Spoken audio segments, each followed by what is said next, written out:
Hi dear, hi dear students. Hi Shivani Agrawal. Welcome you all in Gateway classes. In today's video, we are going to take EVS Unit 3rd one shot video. This video is very important क्योंकि इस video से आपका जो है pollution का video है पूरा का पूरा और कम से कम 15 मार्क्स का आएगा ही आएगा। तो चलिए आइए डिस्कस कर लेते हैं सिलेबस, और सिलेबस के साथ साथ ही मैं आपको बता दूंगी कौन कौन से टॉपिक्स जो हैं लॉन्ग क्वेश्चन के लिए प्रस्तावित हैं और बहुत ज़्यादा इंपॉर्टेंट हैं। यूनिट 3 की बात करें तो पॉल्यूशन एंड देयर इफेक्ट्स है, public health aspect of environment है, वाटर पॉल्यूशन है। वाटर पॉल्यूशन का क्वेश्चन 7 मार्क्स में आएगा इस पर। एयर पॉल्यूशन, सॉइल पॉल्यूशन है, नॉइज़ पॉल्यूशन है, सॉलिड वेस्ट मैनेजमेंट है। सॉलिड वेस्ट मैनेजमेंट का क्वेश्चन भी 7 मार्क्स के लिए बहुत ज़्यादा इंपॉर्टेंट है। कुछ और भी क्वेश्चंस बनेंगे जो शॉर्ट क्वेश्चंस में, वेरी शॉर्ट क्वेश्चंस में आएंगे, तो आप पूरा वीडियो बहुत ध्यान से देखिएगा। मैं आपको बीच बीच में बताती रहूँगी। पॉल्यूशन की तरफ बढ़ते हैं। पॉल्यूशन होता क्या है, इसका मीनिंग क्या है? अगर हम पॉल्यूशन को डिफ़ाइन करें तो क्या डिफ़ाइन करेंगे हम? Pollution refers to the introduction of harmful substances. इसमें क्या होता है कि हार्मफुल सब्सटेंसेस का होते हैं और कंटामिनेंट्स। हार्मफुल सब्सटेंसेस या कंटामिनेंट्स होते हैं जो एनवायरनमेंट में होते हैं, resulting in adverse effect on living organism, जिनका रिजल्ट जो है लिविंग ऑर्गेनिज्म पर यानी जैविक जीव जंतुओं पर एडवर्स इम्पैक्ट होता है, यानी कि विपरीत प्रभाव होता है, इकोसिस्टम पर विपरीत प्रभाव होता है और ओवरऑल इन्वायरमेंट पर विपरीत प्रभाव होता है। तो फिर से देख लीजिए आप, पॉल्यूशन क्या है? पॉल्यूशन में जो है हार्मफुल सब्सटेंसेस हैं, कंटामिनेंट्स हैं जो कि एनवायरनमेंट में पाए जाते हैं, और हार्मफुल सब्सटेंसेस और कंटामिनेंट्स का रिजल्ट क्या होता है कि ये लिविंग ऑर्गेनिज्म पर, इकोसिस्टम पर और ओवरऑल एनवायरनमेंट पर बहुत एडवर्स इम्पैक्ट डालते हैं। इट इज़ द प्रेजेंस और अक्रेंस ऑफ पॉल्यूटेंट्स। अगर आगे हम इसको परिभाषित करें तो क्या है, ये पॉल्यूटेंट्स का प्रेजेंस है, पॉल्यूटेंट्स का अक्रेंस है एनवायरनमेंट में beyond natural level. Natural level से के बियॉन्ड जाकर के एनवायरनमेंट में पॉल्यूटेंट्स की प्रेजेंस, पॉल्यूटेंट्स का अक्रेंस है, जिसके कारण से विच लीड्स टू डिग्रेडेशन, जिसके कारण से डिग्रेडेशन होता है, डिस्ट्रप्शन होता है, इम्बैलेंस होता है किसका? इकोलॉजिकल सिस्टम का। अब आता है पॉल्यूटेंट क्या है? पॉल्यूटेंट का मतलब होता है प्रदूषक। तो पॉल्यूटेंट क्या है? पॉल्यूटेंट जो है ये 2 मार्क्स में आ सकता है। ए पॉल्यूटेंट इज ए सब्सटेंस और एजेंट। ये एक सब्सटेंस है या एजेंट है that is introduced into the environment, जो कि एनवायरनमेंट में इंट्रोड्यूस कराया जाता है और जो पॉल्यूशन का कारण बनता है। It can be A solid, liquid और गैसियस फॉर्म। ये सॉलिड फॉर्म में भी हो सकता है, लिक्विड फॉर्म में भी हो सकता है, गैसियस फॉर्म में भी हो सकता है, जिसके हार्मफुल इफेक्ट होते हैं एनवायरनमेंट पर, लिविंग ऑर्गेनिज्म पर और ह्यूमन हेल्थ पर। पॉल्यूटेंट क्या है? Pollutant can come from natural sources. ये नेचुरल सोर्सेज से आता है और रिजल्ट फ्रॉम ह्यूमन एक्टिविटीज़, या कभी कभी ह्यूमन एक्टिविटीज़ के रिजल्ट के परिणाम स्वरूप भी उत्पन्न होता है। बेसिकली आपको क्या याद रखना है कि पॉल्यूटेंट, ये देखिए 2 मार्क्स में आएगा 2023 में, ये हम बता के रख रहे हैं आपको। पॉल्यूटेंट जो है वो एक सब्सटेंस है, एजेंट है, जो कि एनवायरनमेंट में इंट्रोड्यूस कराया जाता है और जिसके कारण से पॉल्यूशन घटित होता है। दूसरी चीज़ आप ये याद रखिएगा कि ये सॉलिड, लिक्विड और गैसियस फॉर्म में हो सकता है, जो एनवायरनमेंट को, लिविंग ऑर्गेनिज्म को और ह्यूमन हेल्थ को अफेक्ट करता है। पॉल्यूटेंट जो है उसके टाइप्स क्या क्या हैं? Main type of pollutant, particulate matter, PM, solid और लिक्विड पार्टिकल्स का मतलब है कण। तो सॉलिड और लिक्विड पार्टिकल्स होते हैं सस्पेंडेड इन द नेचर, जो nature suspended in the air, जो एयर में सस्पेंड हो जाते हैं, बिखर जाते हैं, जैसे कि डस्ट में, सूट में, स्मोक में और एरोसोल्स में। अब आते हैं गैसियस पॉल्यूटेंट्स। गैसियस पॉल्यूटेंट्स क्या होते हैं? CO, CO2, SO2, nitrogen oxides और ओजोन, O3। पेस्टिसाइड्स और हर्बिसाइड्स होते हैं। केमिकल्स यूज्ड इन एग्रीकल्चर, वो केमिकल्स जो एग्रीकल्चर, खेती में यूज़ होते हैं, क्या करने के लिए? पेस्ट कंट्रोलिंग के लिए जो यूज़ होते हैं, इंसेक्ट कंट्रोलिंग के लिए, वीड्स कंट्रोलिंग के लिए जो यूज़ होते हैं। रेडियो एक्टिव सब्सटेंसेज में यूरेनियम, रेडोन, सीजियम और प्लूटोनियम आते हैं। क्लासिफिकेशन ऑफ पॉल्यूशन, पॉल्यूशन का क्लासिफिकेशन है, बहुत ज़्यादा इम्पॉर्टेंट है। जी, पॉल्यूशन को हम क्लासीफाइड कर सकते हैं ऑन द डिफरेंट बेसिस और different criteria, based on source के बेस्ड पर, परसिस्टेंस के बेस्ड पर और इम्पैक्ट के बेस्ड पर। तो बेस्ड ऑन सोर्स में पॉइंट सोर्स पॉल्यूशन और नॉन पॉइंट सोर्स पॉल्यूशन दो काइंड के हैं।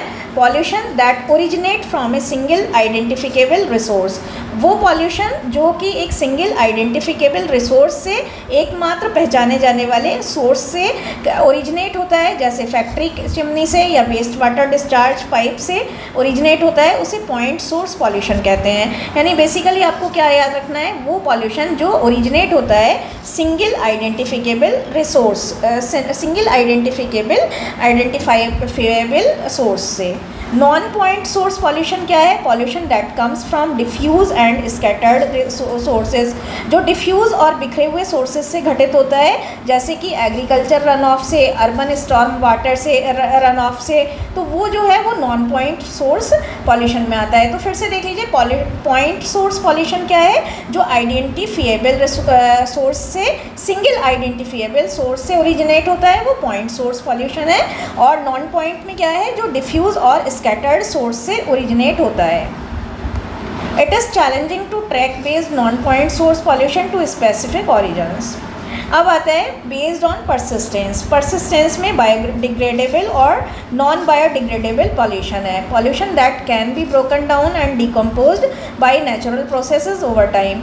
ऐसा पॉल्यूशन जो नेचुरल प्रोसेसेस से डिकम्पोज हो सकता है, ब्रोक डाउन हो जाता है उनमें। For example organic waste can be degraded by bacteria and other micro organism. जैसे ऑर्गेनिक वेस्ट जो है वो डिग्रेड हो जाता है बैक्टीरिया द्वारा और माइक्रो ऑर्गेनिज्म द्वारा, वो बायोडिग्रेडेबल में आता है। तो यहाँ पर हमें ये याद रखना है कि that can be broken down and decompose किसके द्वारा? नेचुरल प्रोसेसेस के द्वारा ओवर टाइम, टाइम के साथ साथ जो नेचुरल प्रोसेसेस से ब्रोकन डाउन हो जाता है और डिकम्पोज हो जाता है, वो बायोडिग्रेडेबल में आएगा।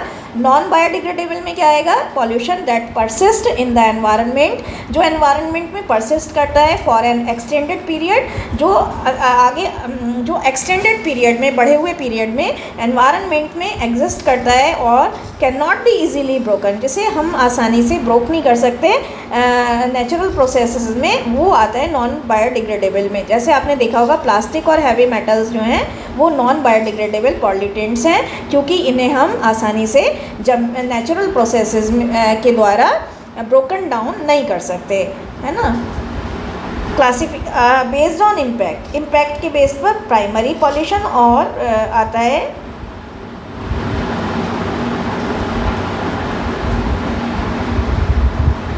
चलिए प्राइमरी पॉल्यूशन के बारे में पहले पढ़ लेते हैं। प्राइमरी पॉल्यूशन रेफर करता है direct release of pollutants into the environment in A harmful और टॉक्सिक फॉर्म। वो पॉल्यूशन जो जिसमें जो है पॉल्यूटेंट्स जो हैं वो उनका डायरेक्ट रिलीज़ होता है एनवायरनमेंट में एक बहुत ही हार्मफुल और टॉक्सिक फॉर्म में, वो प्राइमरी पॉल्यूशन होते हैं। इस तरह के pollutants emitted directly from identifiable sources. Example क्या है? कार्बन मोनोऑक्साइड हैं, व्हीकल एग्जॉस्ट से निकलते हैं, इंडस्ट्रियल एमिशंस से निकलते हैं, सल्फर ऑक्साइड है। SO2 रिलीज़ होता है बर्निंग फॉसिल फ्यूल से, पहले भी बताया था, पर्टिकुलरली पावर प्लांट में होता है और इंडस्ट्रियल प्रोसेसेस में होता है। पार्टिकुलेट मैटर PM पहले भी बताया था, जैसा कि जो कि डस्ट, स्मोक, सूट होता है, जो कि कंस्ट्रक्शन साइट से, फैक्ट्री से, फायर्स से निकलता है। नाइट्रोजन ऑक्साइड NOx जो कि व्हीकल इंजन से प्रोड्यूस होता है, कंबस्टन प्रोसेस से, यानी कि जलाने की प्रक्रिया से निकलता है। वॉलेटाइल ऑर्गेनिक कंपाउंड्स जो हैं वो निकलते हैं कहाँ से? केमिकल सॉल्वेंट से, पेंट से और इंडस्ट्रियल प्रोसेसेस से निकलते हैं। बेस्ड ऑन सेकेंडरी पॉल्यूशन, अब ये तो प्राइमरी पॉल्यूशन की बात कर रहे थे, सेकेंडरी पॉल्यूशन क्या है? सेकेंडरी पॉल्यूशन रेफर करता है to the formation of pollutants through chemical reactions in the atmosphere. जो हमारा प्राइमरी था उसमें क्या था? हमारा प्राइमरी पॉल्यूशन में डायरेक्ट रिलीज ऑफ पॉल्यूटेंट्स था इनटू द एनवायरनमेंट, और इसमें क्या होता है? इसमें हमारा सेकेंडरी पॉल्यूशन में क्या होता है कि वो सारे पॉल्यूटेंट्स जो केमिकल रिएक्शन के परिणाम स्वरूप उत्पन्न होते हैं एटमॉस्फेरिक कंपोनेंट्स में। ये पॉल्यूटेंट्स जो हैं डायरेक्टली एमिटेड नहीं होते बल्कि but are formed when primary pollutants undergo various transformations, जबकि ये डायरेक्टली तो एमिट नहीं होते हैं लेकिन ये बनते हैं, कब बनते हैं, जब प्राइमरी पॉल्यूटेंट्स जो है डिफरेंट ट्रांसफॉर्मेशन से गुजरता है। अंडरगो का मतलब गुजरना। विभिन्न परिवर्तनों से जब प्राइमरी पॉल्यूटेंट्स गुजरता है तब ये बनते हैं in the presence of sunlight, sunlight की प्रेजेंस में, वाटर वेपर की प्रेजेंस में और अदर रिएक्टिव सब्सटेंसेस की प्रेजेंस में। तो जब वाटर वेपर, सनलाइट और अदर रिएक्टिव सब्सटेंसेस की उपस्थिति में जो प्राइमरी पॉल्यूटेंट्स डिफरेंट ट्रांसफॉर्मेशन से गुजरता है तब ये पॉल्यूटेंट्स जो है जन्म लेते हैं। सेकेंडरी पॉल्यूटेंट्स के एग्जाम्पल हैं ozone, formed through the reaction of nitrogen oxide. Ozone जो कि OO3 है वो नाइट्रोजन ऑक्साइड के रिएक्शन से निकलता है और वोलेटाइल ऑर्गेनिक कंपाउंड से के रिएक्शन से निकलता है in the presence of sunlight. Acid rain कैसे फॉर्म होती है, जब सल्फर ऑक्साइड और नाइट्रोजन ऑक्साइड रिएक्ट करते हैं वाटर वेपर, ऑक्सीजन और दूसरे केमिकल्स के साथ। स्मॉग क्या है, मिक्सचर ऑफ प्राइमरी पॉल्यूटेंट्स है जैसे कि नाइट्रोजन ऑक्साइड और वोलेटाइल ऑर्गेनिक कंपाउंड्स का। तो ये जो स्मॉग है वो जब रिएक्ट करता है सनलाइट, स्मॉग जो है वो जब प्राइमरी पॉल्यूटेंट्स रिएक्ट करते हैं सनलाइट और एटमॉस्फेरिक कंडीशंस से तो स्मॉग बनता है। अब आता है types of pollution. Pollution can be, ये बहुत इंपॉर्टेंट क्वेश्चन है। Pollution can be classified into several types medium based on the medium and sources. Common type क्या है, एयर पॉल्यूशन। एयर पॉल्यूशन क्या है, contamination of the air, air का contamination होना, प्रदूषित होना by harmful substances such as gases, particulate matter और chemicals. जब एयर जो है वो कंटामिनेटेड हो जाती है, क्यों हो जाती है, गैसेस के कारण, पार्टिकुलेट मैटर के कारण, केमिकल्स के कारण, तो वो होता है एयर पॉल्यूशन। और इससे क्या होता है, इंडस्ट्रियल एमिशंस, इंडस्ट्रियल एमिशंस के द्वारा निकलने वाली गैसेस, इंडस्ट्रियल एमिशंस के द्वारा निकलने वाले पार्टिकुलेट मैटर या व्हीकल एग्जॉस्ट के द्वारा निकलने वाले particulate matter gases, burning of fossil fuels या अदर सोर्सेज। तो या तो इंडस्ट्रियल एमिशंस या व्हीकल एग्जॉस्ट या बर्निंग ऑफ फॉसिल फ्यूल्स और अदर सोर्सेज के द्वारा जो निकलने वाले केमिकल्स और पार्टिकुलेट मैटर्स के कारण से जब हार्मफुल सब्सटेंसेस के कारण एयर प्रदूषित हो जाती है तो वो एयर पॉल्यूशन है। वाटर पॉल्यूशन क्या है, contamination of water bodies, water bodies का कंटामिनेटेड होना, प्रदूषित होना, जिसमें कि रिवर्स भी आती हैं, लेक्स भी आते हैं, ओशियंस भी आते हैं, ग्राउंड वाटर भी आता है। अब ये क्यों होता है, due to the discharge of pollutants के डिस्चार्ज के कारण से, जैसे कि केमिकल, सीवेज, इंडस्ट्रियल वेस्ट और agricultural runoff. Agricultural runoff, industrial waste, sewage और केमिकल्स के द्वारा जो डिस्चार्ज निकलता है उसके कारण से जो वाटर पॉल्यूटेड हो जाता है। सॉयल पॉल्यूशन क्या है, contamination of the soil, soil का प्रदूषित होना। कैसे होती है सॉयल प्रदूषित, टॉक्सिक सब्सटेंसेस के कारण से, जिसमें पेस्टिसाइड्स होते हैं, हैवी मेटल्स होते हैं, इंडस्ट्रियल वेस्ट होता है, इम्प्रॉपर वेस्ट डिस्पोजल होता है की प्रैक्टिसेस होती हैं जो सॉइल की फर्टिलिटी को भी अफेक्ट करती हैं और सॉइल की फर्टिलिटी को तो अफेक्ट करती ही हैं, प्लांट्स, एनिमल्स और इकोसिस्टम को भी हार्म करती हैं। नॉइज़ पॉल्यूशन क्या है, एक्सेसिव और डिस्टर्बिंग नॉइज़। जब नॉइज़ लेवल बढ़ जाता है, डिस्टर्बिंग हो जाता है, एक्सेसिव नॉइज़ लेवल हो जाता है जो डिस्टर्ब करता है एनवायरनमेंट को और इट आल्सो कॉजेज डिस्कम्फर्ट और हार्म टू ह्यूमन हेल्थ, जो ह्यूमन हेल्थ को डिस्कम्फर्ट करता है और हार्म करता है ऐसा एक्सेसिव और disturbing noise. Sources include traffic noise. इसमें क्या क्या सोर्सेज हैं, ट्रैफिक नॉइज़, कंस्ट्रक्शन एक्टिविटीज़ से जो शोर उत्पन्न होता है वो, इंडस्ट्रियल मशीनरी से जो धड़ की आवाज़ आती है, घड़ की लाउड म्यूज़िक होता है, उसके कारण से नॉइज़ पॉल्यूशन एक्सेसिव, मतलब उसके कारण से जो नॉइज़ एमिट होता है वो एक्सेसिव होता है और डिस्टर्बिंग होता है, जो एनवायरनमेंट को तो डिस्टर्ब करता ही है बल्कि ह्यूमन हेल्थ को भी डिस्कम्फर्ट और हार्म करता है। लाइट पॉल्यूशन, एक्सेसिव और मिसडायरेक्टेड आर्टिफिशियल लाइटनिंग, जो आपने कभी सोचा है कि जो आर्टिफिशियल लाइटनिंग होती है वो भी जो है एक्सेसिव अगर हो जाए, मिसडायरेक्टेड हो जाए, तो वो भी अनवांटेड इल्यूमिनेशन को जन्म देती है और इकोसिस्टम को अफेक्ट करती है, वाइल्ड लाइफ बिहेवियर को बहुत ज़्यादा। आपने देखा होगा जब दिवाली के दिन होते हैं तो दिवाली की जो लाइटनिंग होती है बहुत ज़्यादा, उसके कारण से जो जंगली जीव जंतु हैं वो सो नहीं पाते हैं। आप आसपास की चिड़िया, आपने देखा होगा कभी कभी जब आपके यहाँ कोई फंक्शन होता है और हैवी लाइट्स होती हैं तो उसमें ना पेड़ पौधे भी आपके जो हैं वो सो नहीं पाते हैं, इवन और जो वाइल्ड लाइफ है, आपके घर के पैट्स हैं, वो भी सो नहीं पाते हैं और बहुत ज़्यादा डिसऑर्डर क्रिएट होता है। ह्यूमन स्लीप पैटर्न्स, इससे क्या होता है, ह्यूमन स्लीप पैटर्न्स भी डिस्टर्ब हो जाते हैं। एस्ट्रोनॉमिकल ऑब्जर्वेशंस जो हैं वो भी देखे गए हैं, यानी कि खगोलीय जो घटनाएं हैं वो भी प्रभावित होती हैं। थर्मल पॉल्यूशन है, बहुत इंपॉर्टेंट है। इंक्रीज इन वाटर और एयर टेम्परेचर, वाटर और एयर का टेम्परेचर बढ़ जाता है, किसके कारण से, due to the releases of heated effluents, heated effluents के रिलीज़ होने के कारण। अब ये हीटेड एफ्लुएंट्स कहाँ से रिलीज़ होते हैं, इंडस्ट्रियल प्रोसेसेस से रिलीज़ होते हैं, पावर प्लांट से रिलीज़ होते हैं, या फिर दूसरे सोर्सेज से रिलीज़ होते हैं। तो इंडस्ट्रियल प्रोसेस, पावर प्लांट से रिलीज़ होने वाले हीटेड एफ्लुएंट्स के कारण से जब एयर और वाटर का टेम्परेचर में बढ़ोतरी हो जाती है, एक्सेसिव इंक्रीज़ हो जाती है, तो वो थर्मल पॉल्यूशन है। और थर्मल पॉल्यूशन क्या करता है, डिस्टर्ब करता है एक्वेटिक इकोसिस्टम को, जलीय जीव जंतुओं के इकोसिस्टम को, और बायोडाइवर्सिटी को भी अफेक्ट करता है। Radio active pollution, radio active pollution में क्या है, कंटामिनेशन ऑफ द एनवायरनमेंट का प्रदूषित हो जाना, कैसे, रेडियो एक्टिव सब्सटेंसेस के द्वारा, ऑफन फ्रॉम न्यूक्लियर एक्सीडेंट, कभी कभी जब न्यूक्लियर घटनाएं होती हैं तब। Improper handling of radio active material, radio active material की इम्प्रॉपर हैंडलिंग होती है तब। और इससे क्या होता है, इससे रिस्क होता है ह्यूमन हेल्थ पर और इकोसिस्टम दोनों पर। Causes of pollution, pollution primarily human activities से ही कॉज होता है। अगर ह्यूमन अपने आप में कंट्रोलिंग कर ले तो बहुत सारा जो पॉल्यूशन है, 90% जो पॉल्यूशन है वो अपने आप ऑटो कंट्रोल हो जाएगा। लेकिन और भी कुछ काजेज़ हैं पॉल्यूशन के जो देख लेते हैं। इंडस्ट्रियल एमिशंस, इंडस्ट्रीज़ जो मैन्युफैक्चरिंग करती हैं, किसका, प्लांट्स का, पावर प्लांट्स का, रिफाइनरीज़ होती हैं, वो सिग्निफिकेंट अमाउंट ऑफ पॉल्यूटेंट्स को रिलीज़ करती हैं, एयर में भी, वाटर में भी, और इवन सॉइल में भी।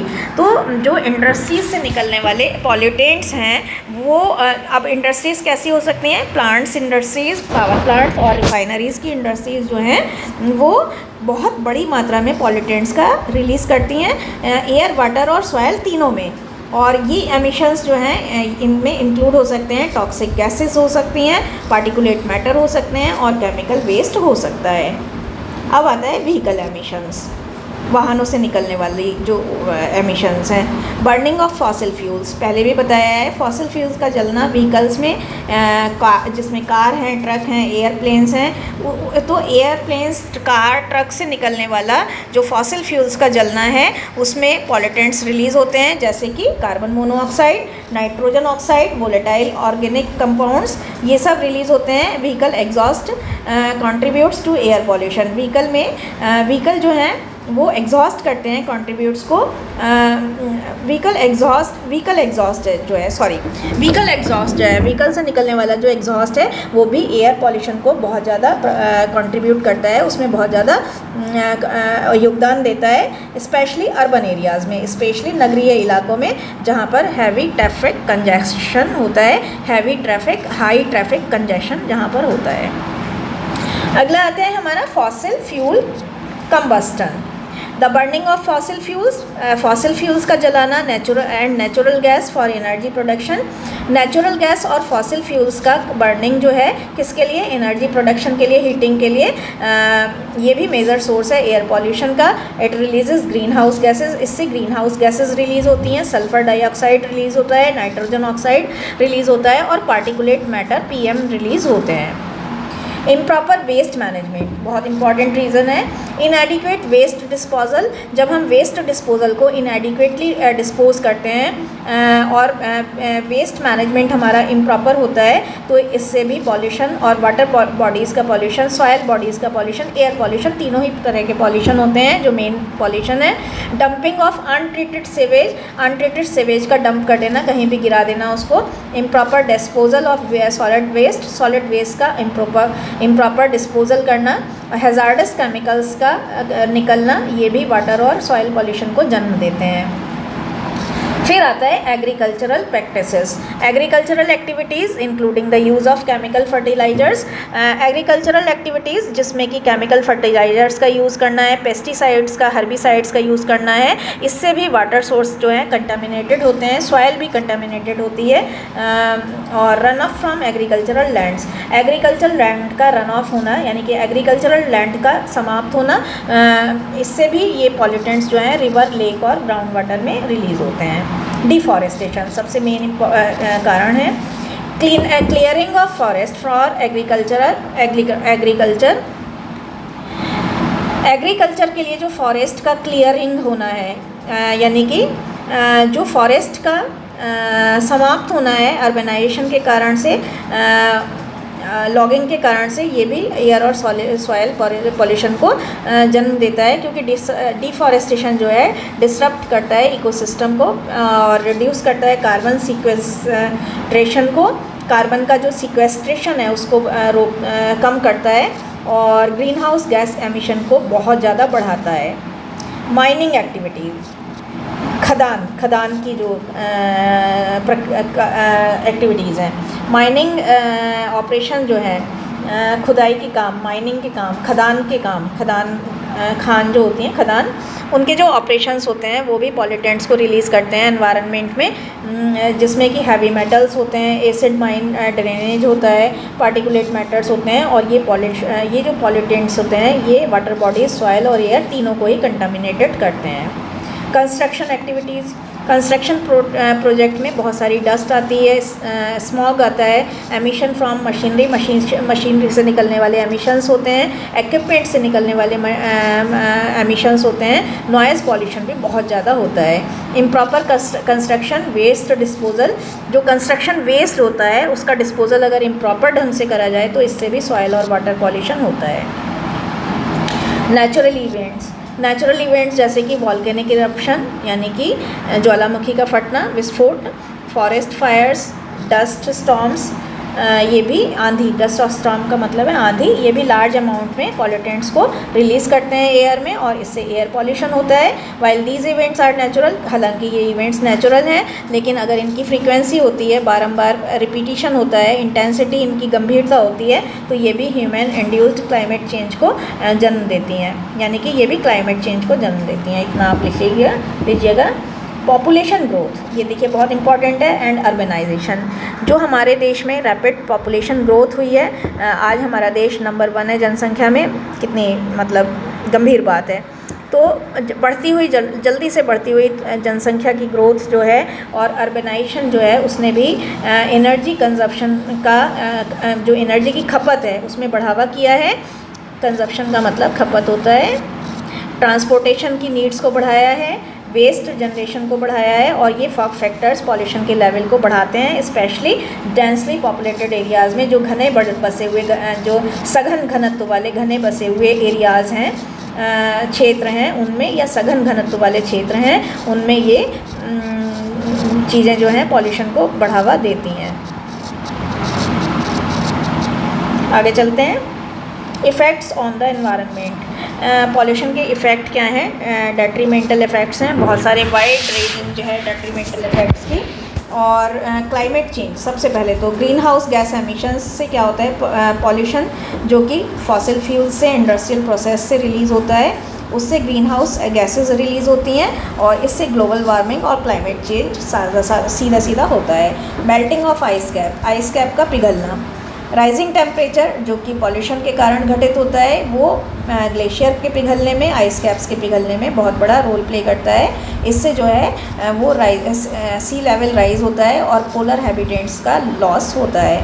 ऑल्टर्ड वेदर पैटर्न्स, बदले हुए, ऑल्टर्ड का मतलब है वेदर, बदले हुए वेदर पैटर्न। क्लाइमेट चेंज के कारण से क्या होता है, फ्रीक्वेंटली और सीवियर एक्सट्रीम वेदर इवेंट्स आती हैं, जैसे कि हरिकेन, फ्लड, ड्रॉट्स, और इससे क्या होता है इकोसिस्टम और ह्यूमन कम्युनिटीज़ बहुत बुरी तरह से प्रभावित होती हैं।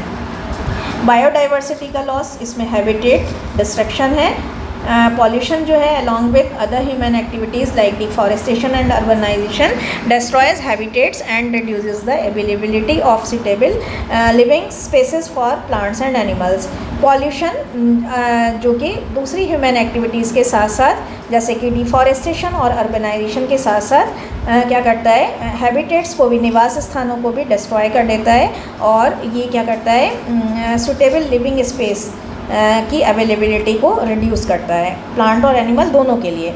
तो प्लांट और एनिमल के लिए जो रहने के स्थान है उनकी अवेलेबिलिटी को रिड्यूस यानी कम करता है, और निवास स्थान को लोगों के रहने योग्य निवास स्थान को डिस्ट्रॉय करता है, यानी कि डिस्ट्रॉय का मतलब है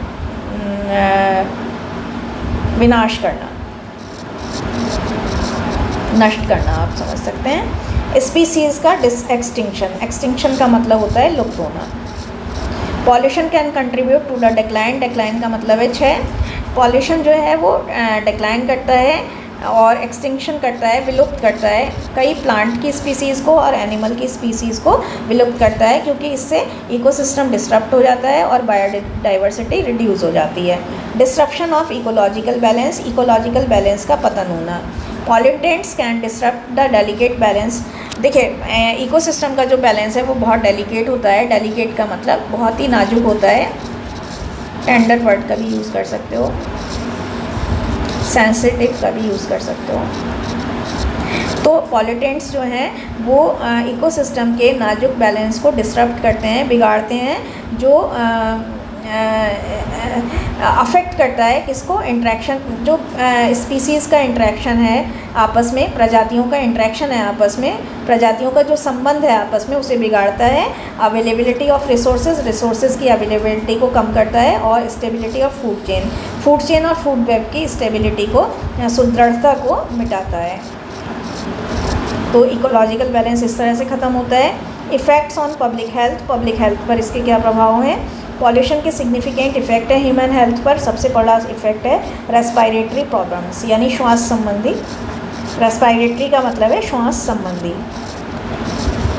रेस्पिरेटरी प्रॉब्लम्स में exposure to air pollution including fine particulate matters, nitrogen oxides, oxygen can cause और वर्सन का मतलब बिगाड़ना, बदतर करना, बुरा करना मतलब। एयर पॉल्यूशन का जो एक्सपोज़र है, जिसमें कि फाइन पार्टिकुलेट मैटर्स होते हैं, नाइट्रोजन ऑक्साइड, ये सब होते हैं, ये क्या करते हैं, ये रेस्पिरेटरी कंडीशन को बिगाड़ देते हैं और ये जन्म देते हैं अस्थमा को, ब्रोंचाइटिस को और क्रोनिक ऑब्स्ट्रक्शन को, पुल्मोनरी डिसीज़ को, COPD बोलते हैं जिसे। It can also lead to respiratory infections, इससे रेस्पिरेटरी श्वास संबंधी इन्फेक्शंस भी होते हैं, और इससे लंग फंक्शन जो है वो भी रिड्यूस होता है, कम होता है। फेफड़ों का फंक्शन, लंग फंक्शन का मतलब फेफड़ों का फंक्शन। कार्डियोवास्कुलर डिसीजेज़, पॉल्यूटेंट्स जो है वो देखिए कार्डियोवास्कुलर इस तरह से कर लीजिएगा। पॉल्यूटेंट्स जो है वो ब्लड स्ट्रीम में घुस जाता है और ब्लड वेसल्स को, जो खून की धमनियाँ हैं, खून की धमनियों को प्रभावित करता है इन्फ्लेमेशन और क्लॉट फॉर्मेशन के द्वारा।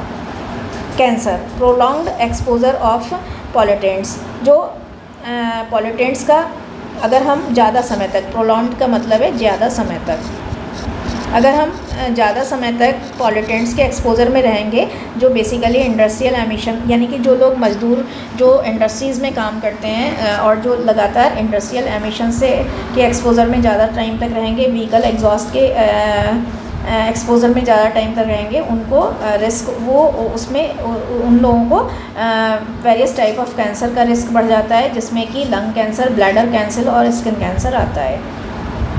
न्यूरोलॉजिकल इफ़ेक्ट्स यानी कि मानसिक बीमारियाँ।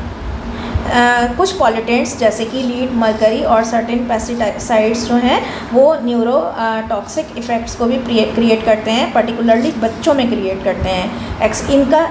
इन पॉल्यूटेंट्स का जो एक्सपोजर है वो कैन इम्पेयर कॉग्निटिव डेवलपमेंट, वो बच्चों में कॉग्निटिव डेवलपमेंट में इम्पेयर करता है, उसको प्रभावित करता है। कॉग्निटिव डेवलपमेंट का मतलब है ज्ञान उनका, यानी कि उनकी जो बुद्धि विकास है, बुद्धि विकास को है ना, बुद्धि विकास को प्रभावित करता है। It may cause learning disabilities, इससे बच्चों की याद करने की क्षमता ख़त्म होती है। And contribute to behavioural problems, इससे बिहेवियरल यानी व्यवहार संबंधी समस्याएं भी, जो हिंदी मीडियम के बच्चे हैं उनके लिए भी अच्छा बन जाए, इसलिए हम बात करते चलते हैं साथ साथ हिंदी की भी। तो व्यवहार संबंधी जो प्रॉब्लम्स हैं, मुश्किलें हैं, वो भी बढ़ती जाती हैं और बुद्धि विकास भी प्रभावित होता है। रिप्रोडक्टिव एंड डेवलपमेंटल इश्यूज़, कुछ पॉल्यूशन जो है वो रिप्रोडक्टिव हेल्थ और डेवलपमेंट पर भी प्रभावित करते हैं उसको भी। इससे क्या होता है, फर्टिलिटी प्रॉब्लम यानी कि औरतों में बांझपन की समस्या उत्पन्न होती है ना। बर्थ डिफेक्ट पैदा होते हैं, यानी बच्चा जन्म से ही विकलांग पैदा हो सकता है। डेवलपमेंटल डिलेज हो सकते हैं, बच्चों में जो विकास है वो विकास में देरी हो सकती है।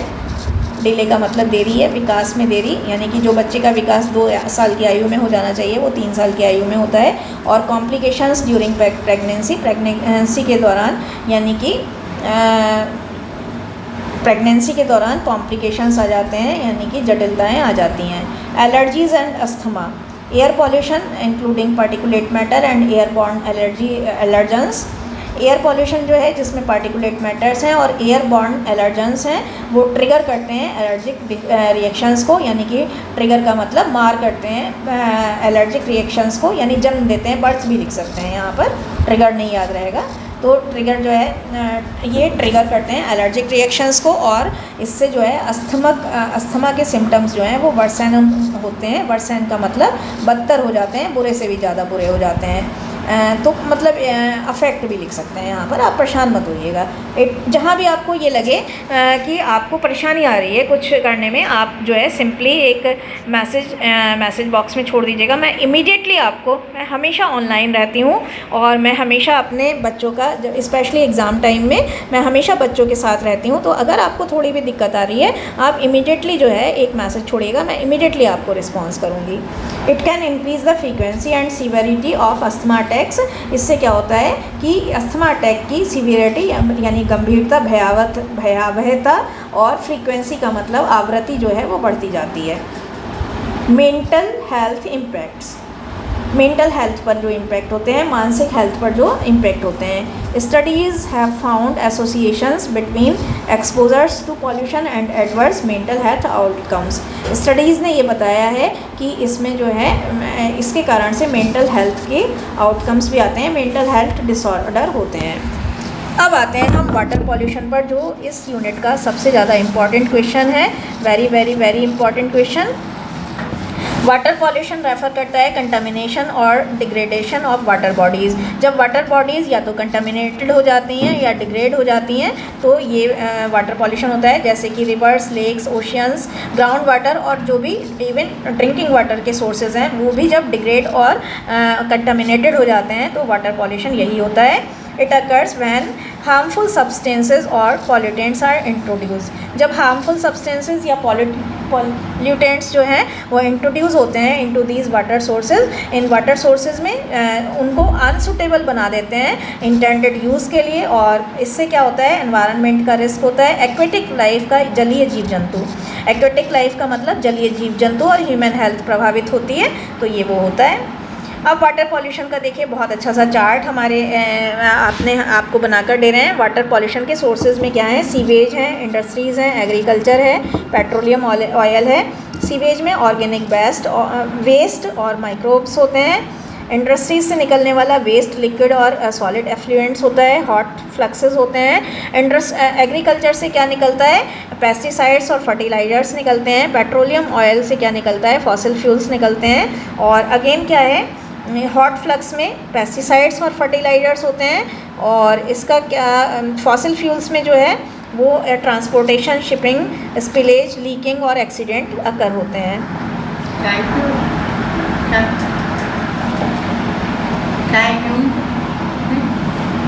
Causes of water pollution, water pollution के काज क्या क्या हैं? Domestic water waste water, domestic waste water में इम्प्रॉपरली ट्रीटेड और अनट्रीटेड सीवेज, जो हमारा इसमें देखिए क्या है कि जो जिस सीवेज को हम अनट्रीट कर देते हैं या इम्प्रॉपरली ट्रीट करते हैं, जो वेस्ट वाटर हाउस होल्ड से, कॉमर्शियल इस्टेब्लिशमेंट से आता है, कॉमर्शियल का मतलब जो ये क्या कहते हैं आपके वाणिज्य संस्थानों से आता है, अर्बन एरियाज से आता है, वो भी वाटर सोर्सेज को कंटामिनेटेड यानी प्रदूषित करता है।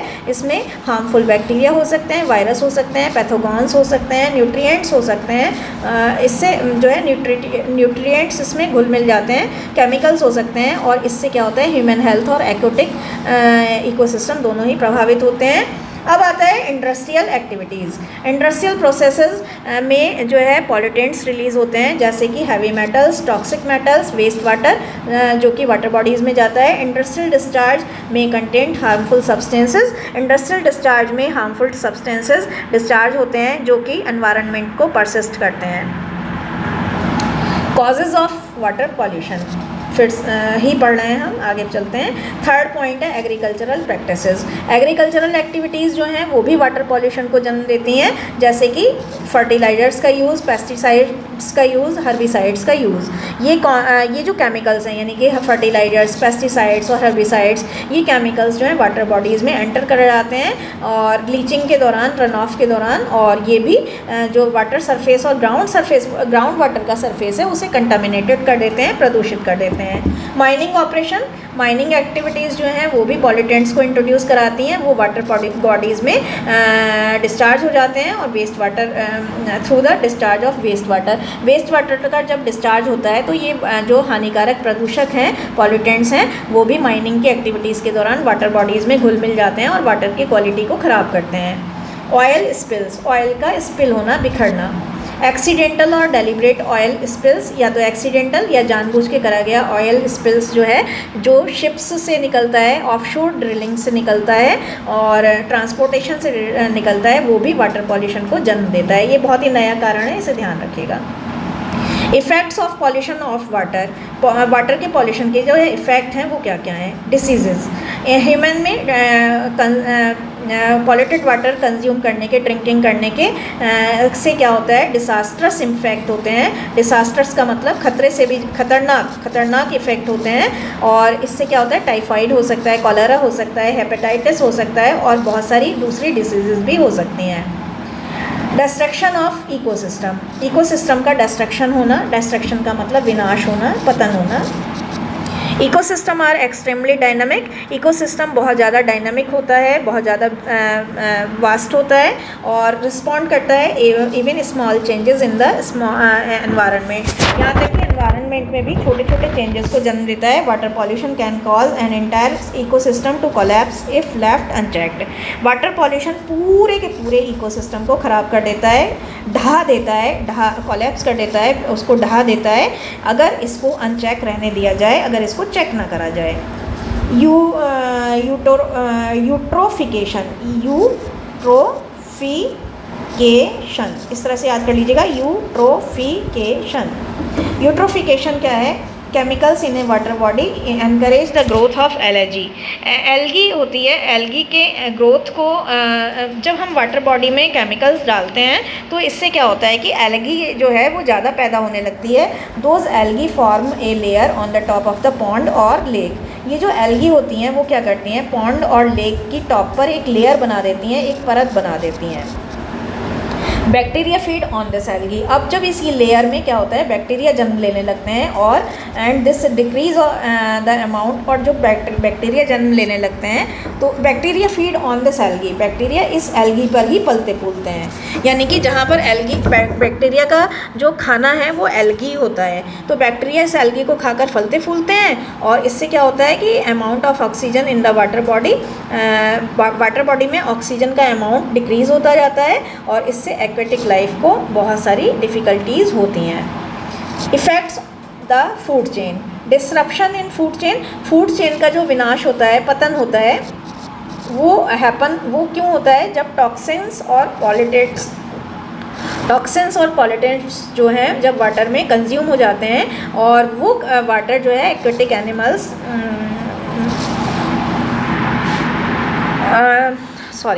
Disruption in food chain happens. Food chain का जो डिस्रप्शन है वो क्यों होता है जब टॉक्सिन्स और पॉल्यूटेंट्स वाटर में कंज्यूम हो जाते हैं। कैसे कंज्यूम हो जाते हैं? एक्वेटिक एनिमल्स के द्वारा, सी फिश और शेलफिश के द्वारा, और जो बाद में ह्यूमन द्वारा कंज्यूम करे जाते हैं, खपत की जाती है, खाए जाते हैं। कंट्रोल ऑफ वाटर पॉल्यूशन, कैसे हम कंट्रोलिंग कर सकते हैं? रेगुलेटरी मेजर्स, एक तो सबसे इम्पॉर्टेंट रेगुलेटरी मेजर्स हैं government enact laws and regulations. जो गवर्नमेंट के इनैक्ट लॉज हैं और रेगुलेशंस हैं पॉल्यूशन रिसोर्सेज को कम करने के लिए, set waste water treatment standard के लिए, एंड एनफोर्स पेनल्टीज़, और मतलब कि गवर्नमेंट के जो लॉज हैं और रेगुलेशंस हैं वो लागू करे जाएं और पेनल्टी लगाई जाए नॉन कॉम्प्लियंस पर, यानी कि अगर इनको पालन नहीं करा जाता, इनका कॉम्प्लायंस नहीं करा जाता, तो उन पर इनका पालन न करने पर पेनल्टी लगाई जाए, फ़ाइन लगाया जाए। Waste management, proper waste disposal होगा, रिसाइकलिंग होगा। अगर देखिए, एक होता है कि अगर हम वेस्ट को डिस्पोज कर देते हैं ठीक से, और या फिर हम उसका रिसाइकलिंग, तो बहुत ही अच्छा एक वो है, आपको पता ही है, अल्टरनेट है। और वेस्ट का डिस्पोजल अगर ठीक से कर दिया जाता है तो भी हमारा कंट्रोलिंग हो सकता है वाटर पॉल्यूशन। ट्रीटमेंट फैसिलिटीज़ भी जो हैं वो भी पॉल्यूटेंट्स को वाटर बॉडीज़ में एंटर करने से प्रिवेंट करती हैं, रोकती हैं।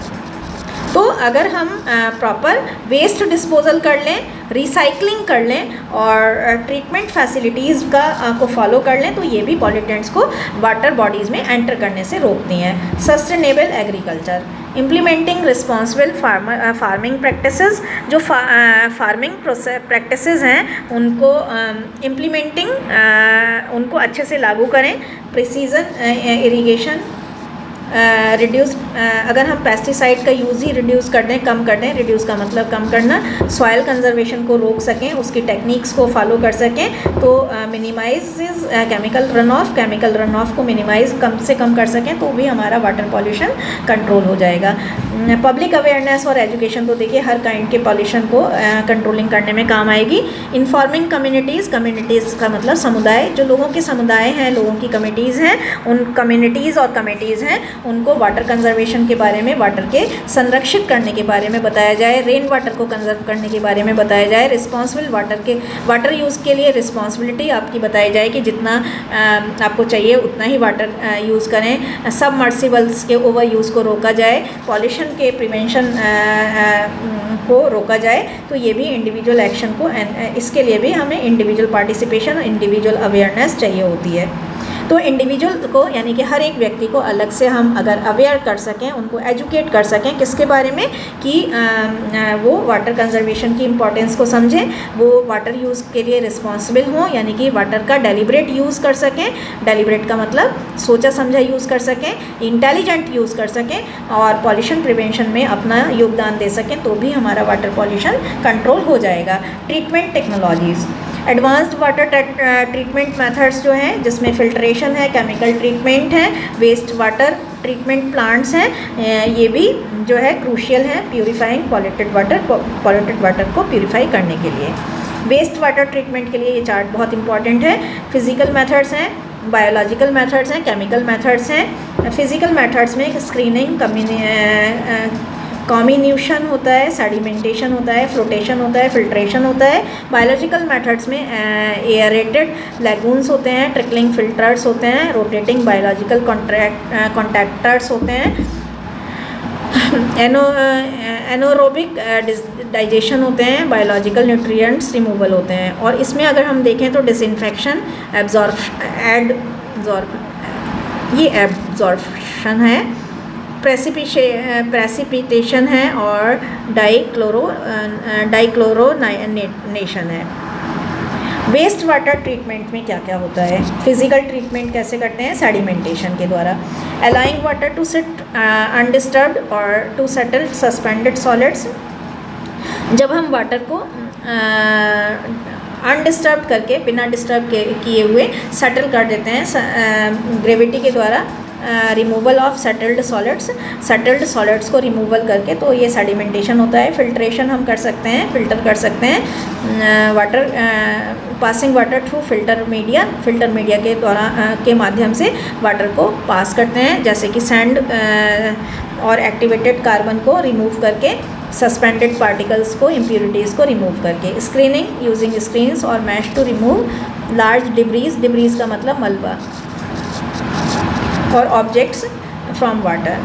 वेस्ट वाटर ट्रीटमेंट में केमिकल ट्रीटमेंट, कोएगुलेशन और flocculation, adding coagulants to destabilize and disaggregate the suspended particles को एग्रीगेट करके, जेंटल मिक्सिंग करके भी हम ये सब कुछ कर सकते हैं। Disinfection, adding chemicals like chlorine और यूजिंग अल्ट्रा यूवी लाइट और ओजोन टू डिस्ट्रॉय और इनएक्टिव पैथोगेनिक माइक्रो ऑर्गेनिज्म को इनएक्टिव करने के लिए हम क्लोरीन और यूवी लाइट और ओजोन जैसे केमिकल्स को मिला सकते हैं। बायोलॉजिकल ट्रीटमेंट में एक्टिवेटेड स्लज प्रोसेस को हम एक्टिवेट कर सकते हैं। वेस्ट वाटर जो होता है that is mixed with a culture of micro organism.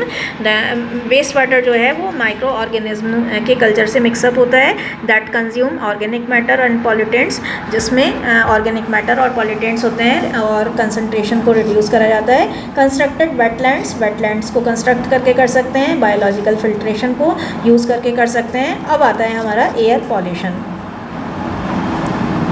Air pollution में क्या होता है, प्रेजेंस ऑफ हार्मफुल सब्सटेंसेस होता है और पॉल्यूटेंट्स होता है इन अर्थ एटमॉस्फेयर। जब अर्थ के एटमॉस्फेयर में हार्मफुल सब्सटेंसेस की और पॉल्यूटेंट्स की प्रेजेंस होती है तो वही एयर पॉल्यूशन होता है। ये पॉल्यूटेंट्स जो हैं वो नेचुरल भी हो सकते हैं और ह्यूमन मेड भी हो सकते हैं और इनका बहुत ही एडवर्स इफेक्ट होता है ह्यूमन हेल्थ पर, एनवायरनमेंट पर और क्लाइमेट पर, तीनों पर। सोर्सेज ऑफ एयर पॉल्यूशन क्या है, नेचुरल सोर्सेज हैं, एंथ्रोपोजेनिक सोर्सेज हैं। नेचुरल सोर्सेज में वॉल्केनिक इरप्शन हो सकता है, ज्वालामुखी विस्फोट, डस्ट स्टॉर्म, आंधी, वाइल्ड फायर्स हो सकता है, जंगलों की आग, पॉलिन रिलीज़ हो सकता है, पॉलिन का मतलब पराग का रिलीज़ होना हो सकता है। और एंथ्रोपोजेनिक यानी मानव जनित रिसोर्सेज क्या हैं, इंडस्ट्रियल एक्टिविटीज़ हो सकती हैं, व्हीकल एमिशन हो सकते हैं, पावर का जनरेशन हो सकता है, एग्रीकल्चर हो सकता है, कंस्ट्रक्शन के कारण से हो सकता है, फॉसिल फ्यूल के जलने से हो सकता है, ये भी मेजर सोर्सेज हैं। एयर पॉल्यूशन में टाइप्स क्या हैं, पार्टिकुलेट मैटर है, ग्राउंड लेवल ओजोन है, नाइट्रोजन ऑक्साइड्स हैं, SOx है, CO हैं और VOCs हैं, हैवी मेटल्स हैं। एयर पॉल्यूशन के जो इफ़ेक्ट हैं हेल्थ और एनवायरनमेंटल इम्पैक्ट, वो रेस्पायरेटरी सिस्टम का सबसे ज़्यादा मैंने आपको पहले भी बताया था, कार्डियोवास्कुलर इफेक्ट होते हैं, एनवायरनमेंटल इफेक्ट होते हैं और क्लाइमेट चेंज होती है इससे। हम बात कर रहे हैं एयर पॉल्यूशन की। प्रिवेंशन और कंट्रोलिंग हम कैसे कर सकते हैं इसकी। प्रिवेंशन और कंट्रोलिंग, प्रिवेंशन का मतलब है रुकावट और कंट्रोलिंग। एमिशन स्टैंडर्ड को अगर हम बना दिया जाए, इम्प्लीमेंटेशन एंड इन्फोर्सिंग, जो भी रेगुलेशन एक्ट बने हैं उनको एनफोर्स कर दिया जाए, इम्प्लीमेंट कर दिया जाए, किस पर, व्हीकल एमिशंस पर, इंडस्ट्रियल एमिशन पर, पावर प्लांट एमिशन पर, तो भी इससे एक रोक लग सकती है। Renewable energy sources, promoting the use, अगर हम क्लीन और रिन्यूएबल एनर्जी सोर्सेज को प्रमोट करेंगे जैसे कि wind energy, solar energy, hydro power energy, तो हमारा जो है वो फॉसिल फ्यूल्स का तो हम रिड्यूस कर पाएंगे, कम कर पाएंगे। हमारी जो निर्भरता है, रिलायंस का मतलब जो हमारी निर्भरता है किस पर, फॉसिल फ्यूल्स पर। Sustainable transport, encouraging public transportation, अगर हम लोगों को एनकरेज करें कि वो अपना व्हीकल यूज़ ना करके पब्लिक ट्रांसपोर्टेशन को यूज़ करें, इलेक्ट्रिक व्हीकल्स का यूज़ करें ज़्यादा से ज़्यादा और फ्यूल इफ़िशियंसी को बढ़ाएं, तो ये भी, इससे भी हमारा जो है व्हीकल एमिशन को हम रिड्यूस कर सकते हैं, कम कर सकते हैं। Industrial best practices, implementing cleaner production techniques, जब हम प्रोडक्शन टेक्निक्स को क्लीनिंग करते हैं, एडॉप्शन टेक्नोलॉजीज़ को करते हैं, तो वो भी एमिशन को मिनिमाइज़ करती हैं। वेस्ट मैनेजमेंट अगर हमारा अच्छा है, प्रॉपर वेस्ट मैनेजमेंट है, डिस्पोजल ऑफ सॉलिड वेस्ट है, हैज़ार्डस मटेरियल का डिस्पोजल अगर हमने ठीक से करा हुआ है, तो ओपन बर्निंग, अगर हम ओपन बर्निंग को रोक सकते हैं तो इससे भी, और रिलीज़ ऑफ पॉल्यूटेंट्स की रिलीज़ को रोक सकते हैं, तो भी बहुत बड़ा प्रभाव पड़ने वाला है। Air pollution, prevention and control, आगे चलते हैं। इसमें एमिशन स्टैंडर्ड्स, ये तो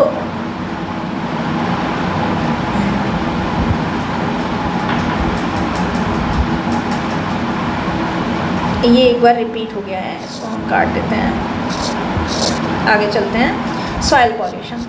सॉइल पॉल्यूशन रेफर करता है कंटामिनेशन ऑफ सॉइल। कैसे होता है? बाय हार्मफुल सब्सटेंसेस, केमिकल्स और पॉल्यूटेंट्स। और इसका एडवर्स इफेक्ट क्या पड़ता है? अपने सॉइल की क्वालिटी और फर्टिलिटी इससे एडवर्सली प्रभावित होती है, बहुत बुरी तरह से प्रभावित होती है। ये क्यों होता है? It occurs due to various human, ये विभिन्न प्रकार की ह्यूमन एक्टिविटीज़ के कारण से, इंडस्ट्रियल प्रोसेसेस के कारण से,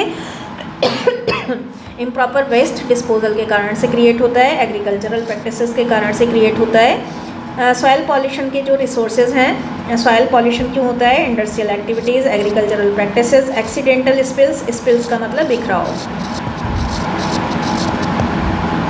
सॉइल पॉल्यूशन का इम्पैक्ट क्या होता है?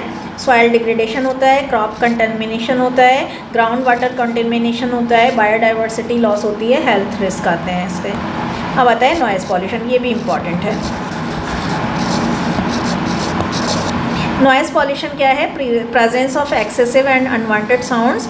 जब एक्सेसिव और अनवांटेड साउंड्स हो जाती हैं, उनकी प्रेजेंस हो जाती है एनवायरनमेंट में, that can have detrimental effects on human health, जिसका बहुत बुरा, डेट्रीमेंटल की जगह यहाँ पर लिख लीजिएगा एडवर्स इम्पैक्ट, बैड इम्पैक्ट भी लिख सकते हैं, ह्यूमन हेल्थ पर, वेलबींग पर और ओवरऑल क्वालिटी ऑफ लाइफ पर, जिसका बहुत बुरा प्रभाव पड़ता है। तो ऐसा मतलब फिर से देख लीजिए, नॉइज़ पॉल्यूशन क्या है? Presence of excessive and unwanted sound in the environment, और इसके कारण से होता क्या है? ह्यूमन हेल्थ, वेलबींग और ओवरऑल क्वालिटी जो लाइफ की है वो बिगड़ती है। It is primarily caused by human activities. ये तो देखिए ह्यूमन एक्टिविटीज़ से ही कॉज होता है और वेरियस सेटिंग में इंक्लूड होता है, इंक्लूडिंग बेसिकली क्यों होता है? ट्रांसपोर्टेशन के नॉइज़ के कारण, इंडस्ट्रियल एक्टिविटीज़ के नॉइज़ के कारण, अर्बनाइजेशन के कारण, रिक्रिएशनल एक्टिविटीज़ जैसे लाउड म्यूज़िक, कॉन्सर्ट्स हो गए, आउटडोर एक्टिविटीज़ हो गई, उनके कारण से घटित होता है। नॉइज़ पॉल्यूशन के इफ़ेक्ट क्या हैं? Health impact. सबसे ज़्यादा प्रोलॉन्ग्ड एक्सपोजर टू, अगर आप ज़्यादा, प्रोलॉन्ग का मतलब ज़्यादा लंबे समय तक, ज़्यादा लंबे समय तक, अगर आप ज़्यादा लंबे समय तक हाई नॉइज़ लेवल में रहेंगे तो इससे स्ट्रेस हो जाता है, स्लीप डिस्टर्बेंसेस हो जाते हैं, हियरिंग लॉस हो जाता है, हाइपरटेंशन हो जाती है, कार्डियोवास्कुलर इश्यूज़ हो जाते हैं, इम्पेयर्ड कॉग्निटिव फंक्शन हो जाते हैं, यानी कि बौद्धिक क्षमता में कमी आती है, communication interference.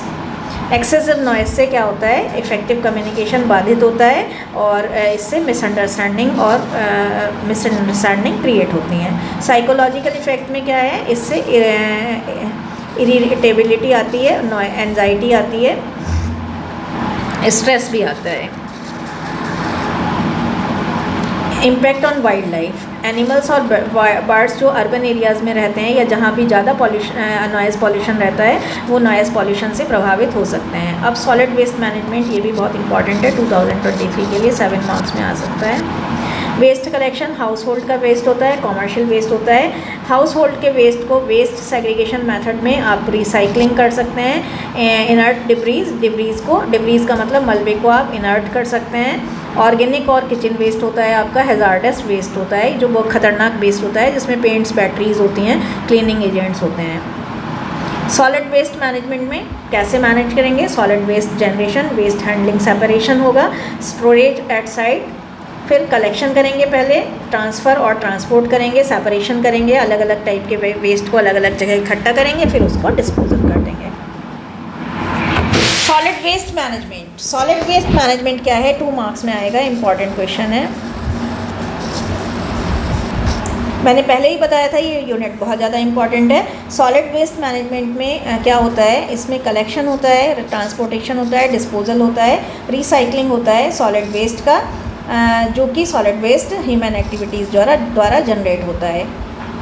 Effective solid waste management is crucial for maintaining. Effective solid waste management बहुत बड़ी आवश्यकता है, किसके लिए? एक क्लीन और हेल्दी एनवायरनमेंट क्रिएट करने के लिए। सॉलिड वेस्ट मैनेजमेंट के स्टेप हैं: वेस्ट जनरेशन, वेस्ट कलेक्शन और उसका ट्रांसपोर्टेशन, सेग्रीगेशन यानी अलग अलग करना, transportation of disposal facilities, waste treatment और डिस्पोजल, वेस्ट रिडक्शन और resource management. Solid waste management के एडवांटेजेस क्या हैं? एनवायरनमेंटल प्रोटेक्शन होता है, हेल्थ और सैनिटेशन होता है। सैनिटेशन का मतलब साफ़ सफाई,